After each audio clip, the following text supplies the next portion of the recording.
one. Danny, don't worry. I'm getting you over. There we go. Yes, sir.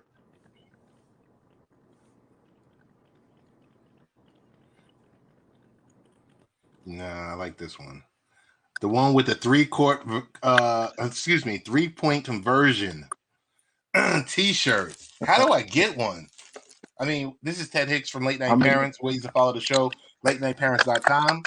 And we are here, none other than the great Danny Thompson from Around the Association, 3-point conversion. I knew him originally from Full Court Press and Barbershop Sports. And he's with your favorite, all your favorite organizations. He's either written, he's either spoken, been behind the camera, in front of the camera. Danny, how you doing?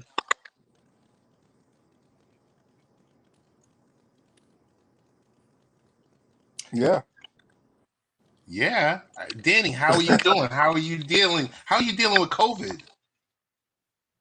I'm glad that I'm vaccinated. I'm glad that we're getting back to normal. You're starting to see journalists back at press conferences inside of actual arenas, so it's making me excited for the upcoming season coming up. But we still got one more series left to go, and ironically, it's the big one. So I'm excited to get back into the real world of things, but I'm super excited about tomorrow night's finals. Hey, and just want to acknowledge the chat room. We got none other than Mike Patton hailing from Nashville, Tennessee. Also, big shout out to anonymous Facebook user. Have no idea who that is, but there's someone that's talking about Beyond the Buzzer representing. About what? Beyond the Buzzer representing. Of course, we have to represent Beyond the Buzz on the show. So, life has been good with you, with the missus, with everyone, with the family. Family's great. I'm still enjoying the newlywed life. It's been an adjustment, but it's been a beautiful adjustment, and I can't complain. And life is good. Closer to New York than I ever have been. So we're getting there. Little baby steps. Baby steps, man. Baby steps. So definitely one of these weekends we'll meet up in DC.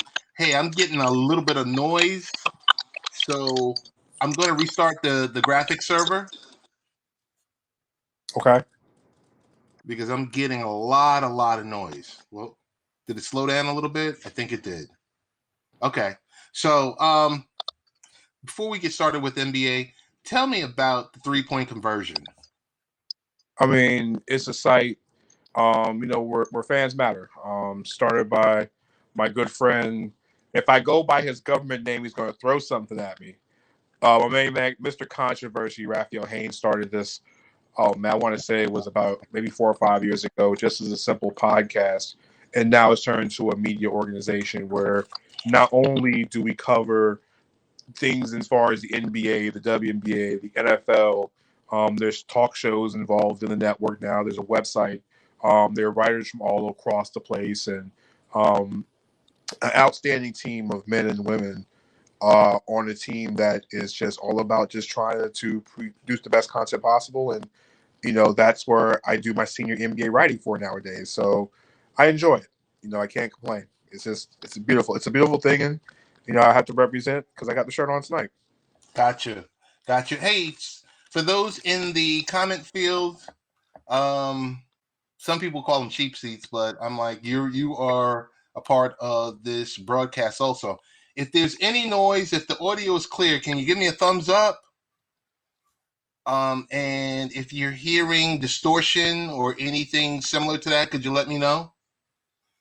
And Precious Sherrod is in the building with hey, Precious, how you doing? The first lady of Around Association. Um, and the Thompson household. Yeah, that's Mrs. Thompson. Okay, so before we NBA finals will be the last thing we talk about. Tell me about this drama Okay. with this audio with Rachel Nichols and talking about Maria Taylor, and she's got her contract coming up, and all of this back and forth. And Rachel Nichols was talking to someone from LeBron James's team, not the Lakers, his own personal LBJ team. What's the deal with that? It's disappointing. It's disappointing because you don't want to discredit anybody's talent. And for those who've watched or even know Maria Taylor, I don't know her personally, but just knowing the people that know her and just watching her talent, ESPN knows how talented she is. Right. I mean, she in less than 2 years has not only become the face of the college football side of things, everything NCAA, she's now become the face of the NBA. You know, no offense to the jump, but Countdown's a better show than the jump, in my opinion. No offense, but I love College Game Day, where she's in the style of College Game Day, and her rise to stardom has been great. And it's just real sad to see that somebody in her shoes that is being quote unquote replaced is having those things to say and discrediting what Maria has done, the work she's put in, the hard work she's put in. You know, no one knows how how hard it is, Ted, to go from one genre to the next and be able to do it effortlessly. It's hard. You know, Ted, that's like, in your case, because you talk about parenting, but that's switching over and going into tech and then going into sports and going into something else. Maria transitions to each sport phenomenally, and she does it with a style and grace. And it's sad to see how female journalists already have it bad enough as it is. But it's just sad to see another journalist try to take down one of their own, especially a woman of color, and saying that she didn't get the job because of her talent. She got the job because it's Black Lives Matter and because it's a racial motivated move. That's just really a cheap shot and discrediting the hard work that Maria has put in. So but I stand behind Maria 100%. Danny, is this an issue of race, or is this an issue of crabs in a barrel and there not being enough positions of prominence at ESPN? Here's the thing. It should go to the person who's the most talented. And at that point in time, Maria Taylor's the most talented. It is what it is. I mean, Ted, we've all been in situations where if somebody is more talented than what you were able to present the position, then they go with that person that's more talented. It's not about race. It's about talent. And Maria is honestly much more talented. She has a lot. It makes it worse that Rachel went to the LeBron camp about this. This wasn't Ted. This wasn't one of her buddies. This wasn't, a neighbor or a family member. This was someone in the camp, not even the Lakers, of LeBron James. Yeah. So he's involved. Yeah, it's like you go after the most powerful person in the game and you try to discredit somebody's position. It's not about taking your position. Maria earned it. And now it's just sad to see that if they're trying to spend it because Maria's a free agent after the 20th of July. Right. So I got a question for you. Today, there's another person. There's an actress with the name of Rachel Nichols. She was getting blasted on Twitter, on social media. She woke up. She said there were 82 text messages on her phone in regards to the issue with Maria Taylor, and she was trying to correct them one by one. Like, listen, I'm not that person. She's like, I'm an actress. listen. I'm just glad my name is not being thrown there because I might get more mentions that I do on Twitter. Like I said, at the end of the day, it's just that it's just a discreditation of someone's talent, and it's something ironically that happens in journalism, but especially with Black female journalists. Especially in the sport, just Black female journalists in general, they get the short end of the stick a lot of times, and we have to be able to protect the big ones, the small ones, and the ones in the middle. And ESPN, they're in the middle of a contract dispute. It is what it is. I just want to see if they're going to do right by her because Ted, if she's out, that's going to be, guess what? I think the third or the fourth prominent African American female to leave the company Right. in what, 15 months? Right. I mean, Right. we're talking Jamel Hill, we're talking Josina Anderson. I think Carrie Champion's gone too. Carrie So Champion is gone. She's on Vice TV. yeah, so it's like you drop. Big shout out to Big Mike. Big Mike from Cope's Corner. Hey, we can't wait for your show to come on, your MMA show, so you can help us win some money.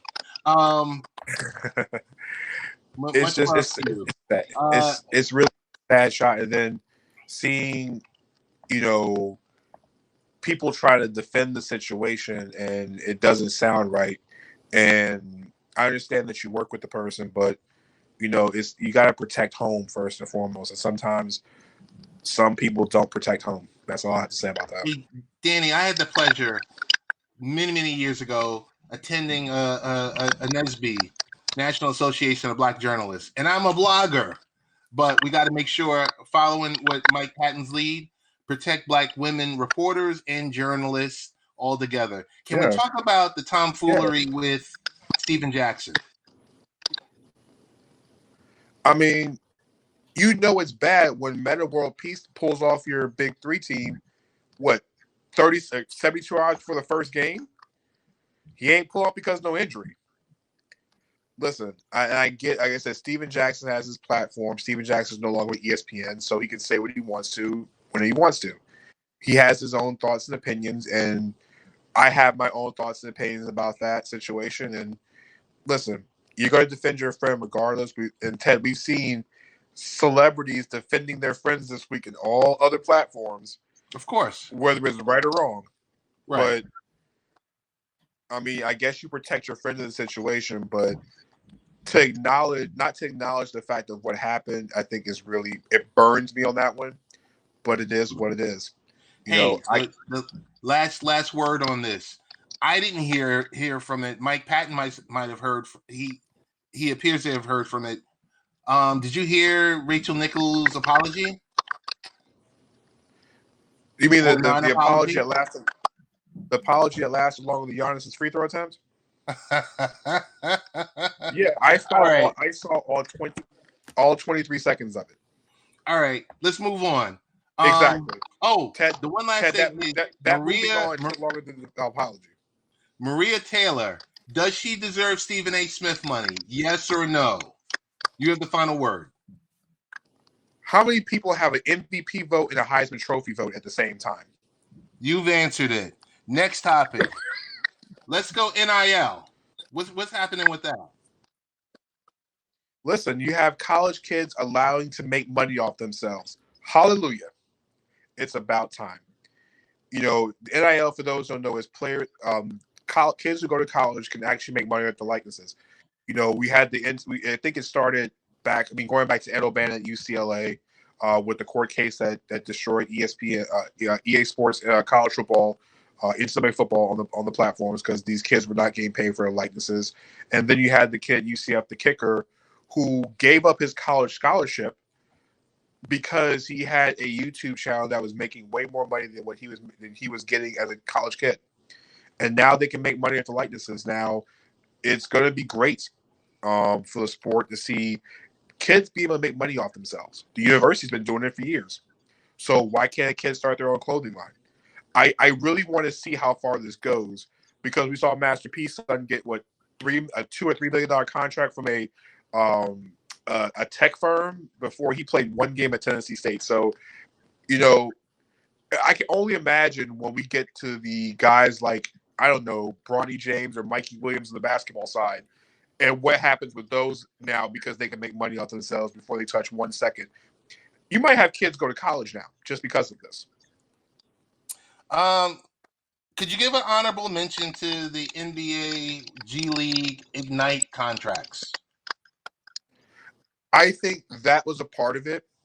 I think NCAA had to come back with these kids going to Australia. We saw LaMelo Ball go to Australia. We saw RJ Hampton go to Australia. And if you want to go back to the pioneer of things, even Brandon Jennings when he went to Italy. Way back in the dark ages, it seems like.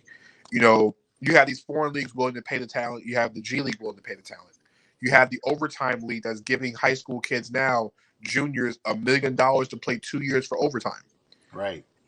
NCAA's got to have some kind of way for these kids to be able to go to college. And Ted, I'll be honest with you. I think this evens the playing field for the smaller schools. Because the question is, you always say, well, I don't get no exposure. Ted, can you imagine if one of these kids who has a high following goes to an HBCU, for example?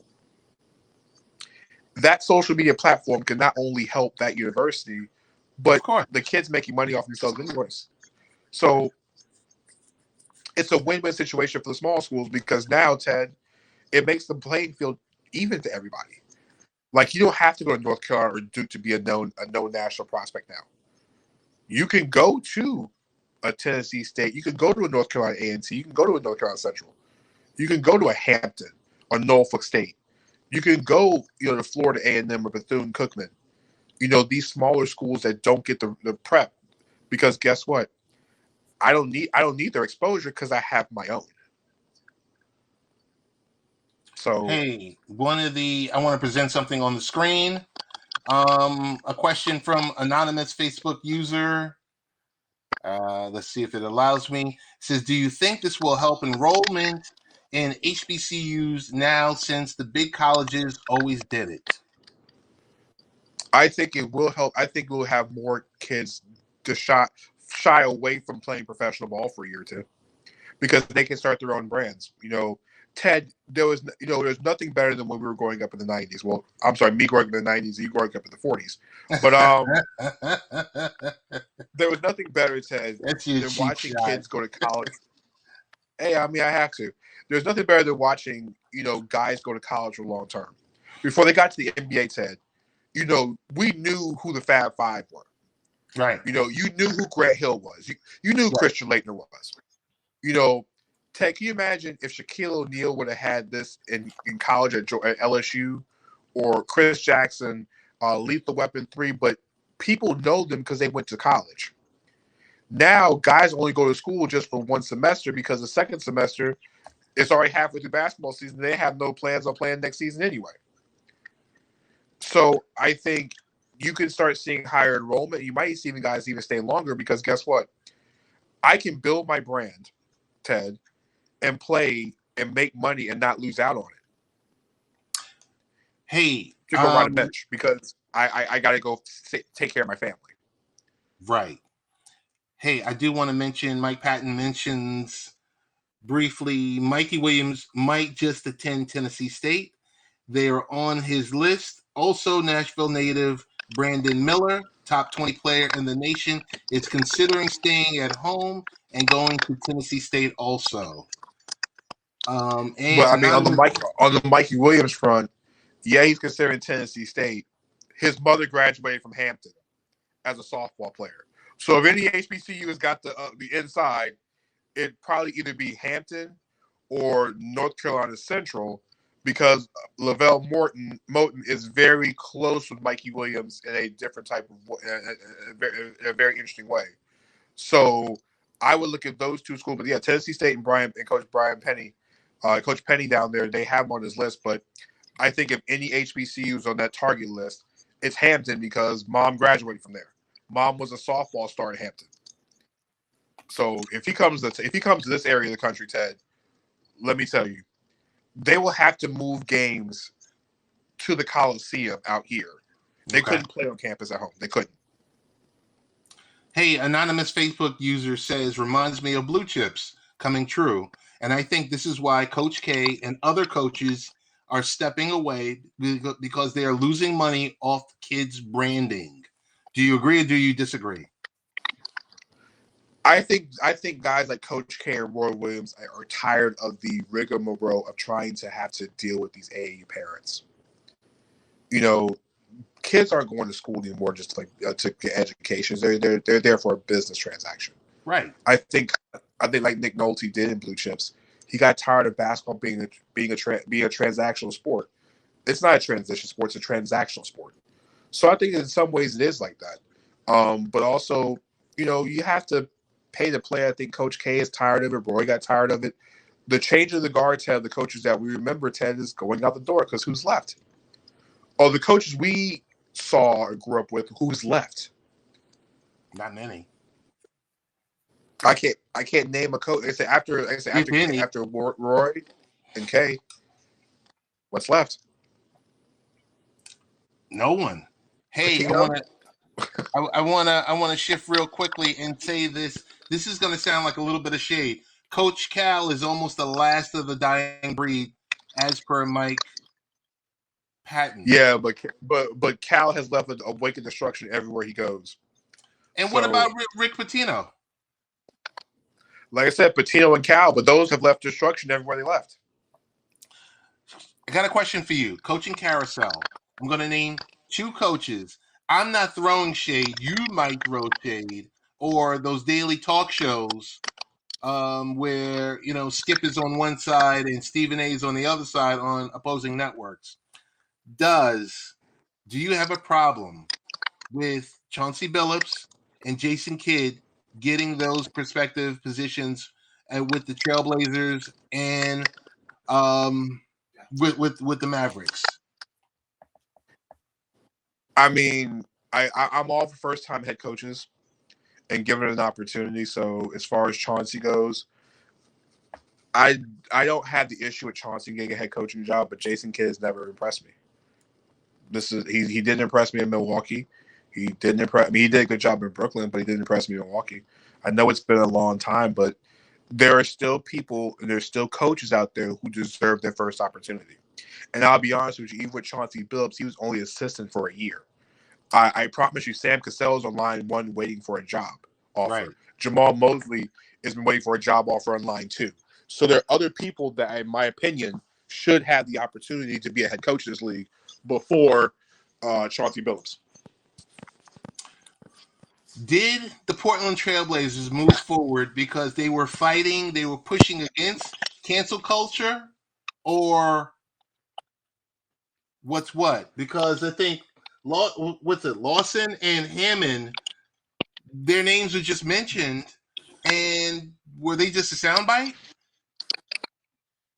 It's funny because after Chauncey was hired, you listen to Neil O'Shea saying that the reports came out that the owner, Jody Allen, which is Paul Allen's, his widow, wanted a woman head coach.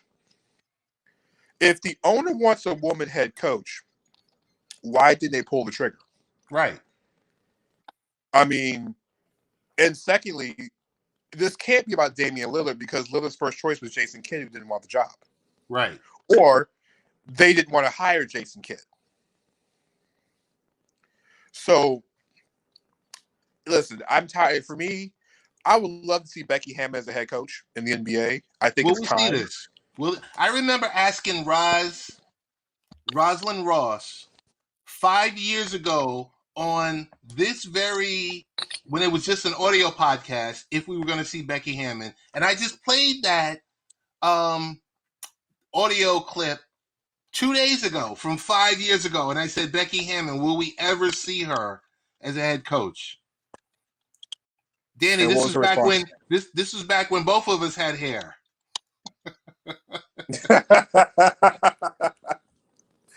I know, the days where my fade actually looked like a fade. Yes. So what's up with that? I think Becky deserves the job. The only job I can see her getting now would be Orlando, but I don't know if I want that dumpster fire in Orlando at this current moment. You wouldn't see her in San Antonio? The team has no direction. You wouldn't see her in San Antonio as the heir apparent? I mean, that would be on top at this point, but I'm saying as far as this coaching cycle goes. Oh, because Duncan's gone. Duncan's gone, right? I'm not sure what Tim is doing, but he wouldn't be the first one in line. I think that'd be Antonio Messina, the longtime assistant, would be the first one in line. Ime Udoka is now with the Celtics. He was under Pop for a long time. I can't if the Spurs hire Brett Brown over Becky Hammon, they burn the building down. But we know Brett Brown's part of the Spurs tree. Right. I think if Becky, the only job, there's only 3 jobs left on this cycle. We're looking at Washington, New Orleans, Orlando. If I'm Becky, do I want the Orlando job and that place is a mess? I don't know if Washington's the right fit for her because of Beal and Westbrook. Not to say she couldn't control either of those two, but it's the NBA is a superstar driven league, and you want your head coach to have some kind of relationship. And I'm not saying Becky couldn't do it. And then there's New Orleans, and I don't want Becky to be Zion's third head coach in 3 years. It's not fair to her. Her job be trying to take Zion. So this is the best. The best place for her was Portland or Indiana, but unfortunately she couldn't get there. But like I said, I want to see her, and I think we see her in the next 2 years. Okay, I'm gonna hold you to that because in 2 years, I'm sure you hopefully if you haven't hit it super big, you will still come on this live stream on the broadcast and chop it up. Hey, we're running out of time, so there were a couple of shots at us talking about we could have hair if we had those aerosol spray cans that sprayed it in black on top of our hair like that. The Beijing. The Beijing. I mean, listen. You know what? That's another podcast for another day. We'll discuss that another podcast about Beijing. But we'll talk Beijing and we'll talk about being follically challenged. And big shout out to Tony D. Tony D. What's going on? This was another recording. You thought this was another recording? No, just something impromptu with the great Danny Thompson. I mean, I had to hound him, Tony, to get him up here. Multiple calls. I sent smoke signals. I had to call the missus. I had to send him a couple of those Omaha steaks. Danny, really quick, your thoughts on NBA injuries and how it factors into USA basketball. Well, with this year's crop of USA basketball, I think the condensed season of next year kind of took away from who's playing, but also these guys are tired. I mean, we've seen 10 All-Stars at some point in time have missed one or more games in the playoffs. It's been a record for All-Stars missing games in a single playoff year. And we got Giannis, who's doubtful for game one of the finals. So I think injuries are taking a toll on a lot of these guys. I think even in the beginning of next season, with us having a short summer and a short offseason, guys have to look into that. And the other part of Team USA is what hurts Team USA the most is on the front line, everybody's a free agent. Everybody who has the ability to play on the front court is mostly a free agent. Do you honestly think that Jerry Colangelo really wanted to go Kevin Love? No, he didn't want to go Kevin Love. They had to go find Jeremy Grant because the available list of bigs, Ted, let's be honest. You have Julius Randle, who's waiting on his contract for the Knicks, John Collins, who's going to get paid by the Hawks, Jared Allen, who's going to get paid by, I think, Cleveland. Those three guys are already off your board. Mitchell Robinson's hurt. Miles Turner is hurt. So, Ted, that's 5 bigs already gone that you already have eligible. Zion wasn't going to play. So, what other bigs do you have? We had to go the Draymond Green route. We had to go the Bam Adebayo route.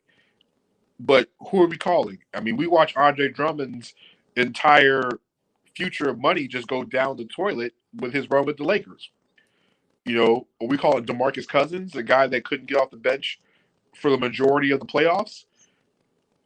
Hassan Whiteside, Ted, we can go on and on about the potential guys they could have called, but none of those were going to make a change to USA basketball. So we got to start getting these, start growing some big men in the laboratory because we got plenty of guards out there. Danny, who's going to opt out at the end of the season? Well, Chris Paul has already opted out. He left $44 million on the table with the Phoenix Suns, looking for a big contract extension. My good friend Kurt Heelan from NBC Sports had said yesterday, Chris Paul gets hurt by a rule that changed in the CBA. As you remember, the over 36 rule got changed to the over 38 rule. Right. Guys can't sign long-term contracts past 38. Chris Paul is now 36, going on 37 years old. So that 4-year deal that the Knicks could offer him, they can't do it. So I expect Chris Paul to opt out. But I think the Suns after this, if they let him go, would just be flat out asinine. I see him signing for $100 million for 3 years, kind of the Al Horford deal with the Okay. Suns. And Kawhi Leonard, another guy that everybody expected to opt out. I don't think he opts out now because we don't know what's wrong with his knee. The word is it could be an ACL injury. If it's an ACL injury, he's pretty much gone. So you might as well go ahead and collect that check because of his injury history and how he responds to injuries. There's no way he opts out in this market. He just has to wait till the following summer where everybody's got money. So tell me this much. Let's talk NBA Finals really quick. We're at the 30-minute mark, so I'm going to ask you keys to winning for the Bucks, keys to winning for the Suns, and who's your overall pick and how many games? Well, I think the overall fit for the Bucks is in this series. I think some of the things that you have to look at. Key number one is the health of Giannis. Just Giannis at this point. It's late. I think Giannis's health is the most important thing because if he's doubtful for game one and doesn't play, if the Bucks can somehow split on the road, I think that makes things easier for Giannis to return. I think you play him the same way that you did in the Atlanta series. If he sits out game one, you rest him, and if you win, you don't see him until game three, which will be Sunday night in Milwaukee. So with a Tuesday, Thursday, with game three on Sunday, you give Giannis almost an additional week to rest a hyperextended knee, which is a hard injury to come back from. So I will say this: there's two keys. If Giannis is playing, the most important thing is Giannis has to be able to get to the rim and wait for contact. I expect to see what Phoenix. I expect them to find ways to get Chris Middleton involved. I really think Drew Holiday is going to have to step up more on offense, and play a bigger role in the offensive end, kind of the same way he did against Trae Young and doing both ends. So I think the key player for the series will be the player Bobby Portis. If Portis gets off that bench and plays like he did against the Atlanta series, I think it will cause problems, especially for the Suns off the bench. Now, from the Suns' perspective, listen, Chris Paul is healthy. Devin Booker had a chance to get his nose feeling better. DeAndre Ayton has had great playoffs. As Chris Paul says, he's going to play to make sure he breaks the bank. The key in this series for Phoenix is the play of Mikal Bridges and the play of Cam Johnson. Cam Johnson's the shooter, Mikal Bridges is the defender. Bridges has to be able to guard Chris Middleton throughout the series, and Cam Johnson is going to have to keep shooting well. Cameron Payne's going to have to play well. So really, all of the entire Suns bench has to outplay the Bucks bench in the series. I do expect Monty Williams to outcoach Mike Budenholzer in the series. For some reason, Coach Bud doesn't do well with adjustments. He hasn't done well with adjustments a lot in this playoff series, in the playoffs at all, or even through his playoff history, his playoff career history. So I like what Phoenix can do in this series. They're going to have to get some help from the bigs off the bench, and honestly, I want them to get Brook Lopez in foul trouble, just so that they would have to play Bobby Portis at center instead of Bobby Portis at power forward. And to answer your question, who would I have winning the series? You'll have to wait for around the association for me to tell you the answer to that question, Ted. So you'll have to wait till tomorrow. Okay, Danny, we're in overtime right now, and we're running out of time. We got like 90 seconds. Tell us, where can we find your work? Where can we hear you speaking? Where can we hear you interviewing people? And what's going on in your world? Check me out at threepointconversion.com, where I go check out my NBA work, my WNBA work as well too, covering the Charlotte Hornets and the Phoenix Mercury on a daily basis for the site. Also, check out the Around the Association podcast, which will be starting after Game One tomorrow night of the NBA Finals. We'll break everything down, what you watched on television last night. For Game One, you'll see me on Tuesday after Game One, Game Two on Thursday. As well as throughout the entire playoff series. Check out Beyond the Buzzer, myself and Kyle Nash, on Thursday nights on Zingo Television Channel 198. But as far as Around the Association, check it out on Facebook, on YouTube. 10 minutes after Game One of the finals tomorrow night. So I can't wait to do it. I did this last year, the last couple of years in the finals. It's fun. A chance to go over the game and just interact with folks because we want something to talk about, and I don't care. It's the finals. You don't have to like Phoenix, you don't have to like Milwaukee, but we're gonna either Chris Paul's legacy will change, or Giannis will take that step into the greatness that he should get. Somebody's gonna lose a monkey, so can't wait, Ted. Like I said, great to do your show tonight. Like I said, to talk you're the first place I talked finals with anybody, so that should tell you something. I feel love. I do feel the love. Hey, we're in double overtime right now, Danny. So we're gonna get on out of here. You tell the missus I said thank you. I want to thank you personally. I want to thank the people in the chat. Tony D, Big Mike Patton, anonymous Facebook user 1 and 2, and my man the real Mike from Cope's Corner. Want to also give him a shout out. Big shout out to Haps TV and everywhere you can listen to our audio podcast, and also see us on YouTube and Facebook and all the above. Really excited tomorrow, Danny, about your post-game breakdown of the NBA Finals. I will be there watching, and I will be in the cheap seats tomorrow commenting, as I usually am on Thursday nights when you and Kyle and Bobby rip it up with Beyond the Buzzer. Thank you. God bless. And